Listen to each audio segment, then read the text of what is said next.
Revelation 12. And a great sign appeared in heaven, a woman clothed with the sun, and the moon under her feet, and on her head a crown of 12 stars.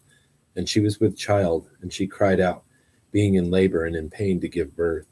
And another sign appeared in heaven, and behold, a great red dragon having 7 heads and 10 horns, and on its heads were 7 diadems. And his tail swept away a third of the stars of heaven, and threw them to the earth.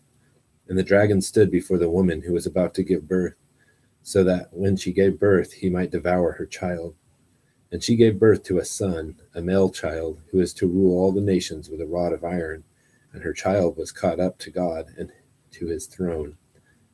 And the woman fled into the wilderness, where she had a place prepared by God, so that there she might be nourished for 1,260 days. And there was war in heaven, Michael and his angels waging war with the dragon. And the dragon and his angels waged war, and they were not strong enough, and there was no longer a place found for them in heaven. And the great dragon was thrown down, the serpent of old, who is called the devil and Satan, who deceives the whole world. He was thrown down to the earth, and his angels were thrown down with him. And I heard a loud voice in heaven saying, Now the salvation and the power and the kingdom of our God and the authority of his Christ have come.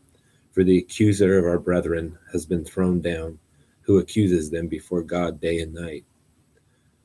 And they overcame him because of the blood of the Lamb and because of the word of their testimony, and they did not love their life even to death.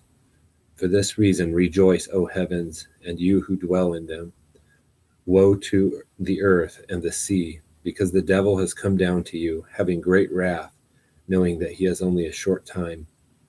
And when the dragon saw that he was thrown down to the earth, he persecuted the woman who gave birth to the male child. And the 2 wings of the great eagle were given to the woman, in order that she might fly into the wilderness to her place, where she was nourished for a time and times and a half a time from the presence of the serpent. And the serpent poured water like a river out of his mouth after the woman, so that he might cause her to be swept away with the flood.